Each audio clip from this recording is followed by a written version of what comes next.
Emmanuel Macron ne se rendra pas au grand rassemblement de la place de la République, mais dès l'après-midi, il était en Alsace pour une visite au cimetière profané de Katzenheim. Près d'une centaine de tombes juives ont été couvertes de croix gammées. Il poursuivra son hommage par une visite au mémorial de la Shoah à Paris, aux côtés des présidents de l'Assemblée nationale et du Sénat. Vous allez voter qui président? Qui président? Alors qu'à Kinshasa, l'alternance pacifique a eu lieu et semble déjà derrière. Pour ces Congolais comme pour Martin Fayoulou, le processus électoral n'est pas terminé.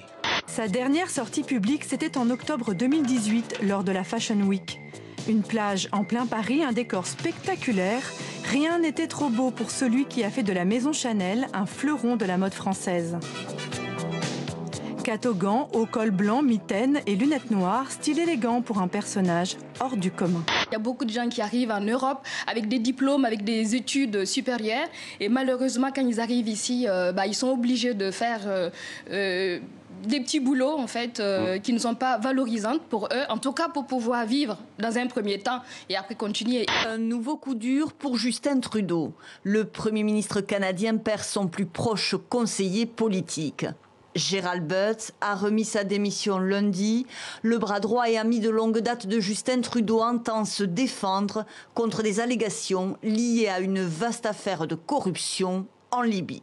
Ils sont importants parce que les personnes en situation de handicap, encore aujourd'hui dans notre société, sont considérées comme des citoyens de seconde zone. Ils n'ont pas voix au chapitre, pas voix à la cité.